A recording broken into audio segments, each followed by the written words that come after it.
Time now for our political roundtable. Today we have Spiro Amburn. He's currently a senior vice president on McGuire Woods Consulting's Georgia Government Relations team and has previously served as chief of staff for Georgia House Speakers John Burns and David Ralston.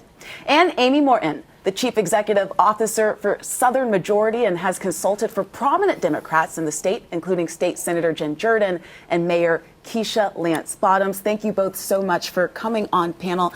Amy, I want to start with you because you've consulted Democrats. We saw a big interview from Harris and Walz. Republicans are coming after Harris for her credibility, specifically on fracking, saying that in 2019, she's on tape saying that, you know what, I would support a ban. 2020, flipping that. How does Harris maintain her credibility when it comes to voters? Well, I think that she is doing that. And I think she's doing that by pointing out that her values have not changed, which she said several different times during that interview. But I think it's also true. And if you noticed in the DNC during that convention, really Democrats focused on the who more than the what. Right. The who is really important because you have to trust who someone is before you can trust that they will do what they say they're going to do. And so I think she's doing a really good job of introducing herself to the American people again in the role of the future president. Now, Spiro, is it enough for her to just say, I'm sticking to my values here? It could be. You know, we'll see. I think it's all about how you message that and how you package it. I frankly think she did pretty well in her interview. But, you know, I do think that on issues such as the economy, illegal immigration, the war in Israel, those are issues I think that Donald Trump will continue to talk about and continue to contrast himself with Kamala Harris on that, because I feel like those are going to be tough questions for her to respond to when she's part of the current administration. Now, Spiro, when we're talking about messaging of this campaign, and particularly from your side of the aisle, the Republican side here, I want to read a quick quote from this recent CNN interview. Right off the top, VP Harris said, and I'm quoting here, "People are ready for a new way forward." That sounds a lot like a challenger, not an incumbent Right. who's been in the White House for almost 4 years. Do you anticipate this coming up and becoming a core issue of this election?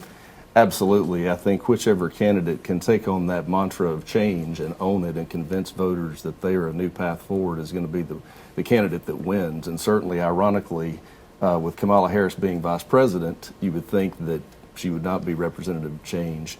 I think Donald Trump had that advantage when Joe Biden was still the nominee. But now that Harris is the nominee, I do think that she has surged and has temporarily at least taken that lane away from Donald Trump.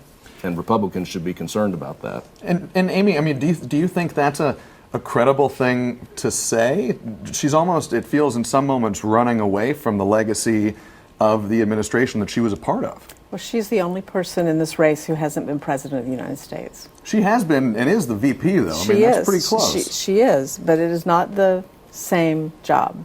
And she's also unique in that here we are in 2024 with potentially the opportunity to elect the first female president of the United States, the first person of color to that role. So she's unique in many ways, and she's definitely captured the momentum in this race, the imagination of voters. She is appealing to, particularly to women who are very energized across all the races I'm working on, and also to younger voters in ways that neither of the two people who neither Biden nor Trump were doing.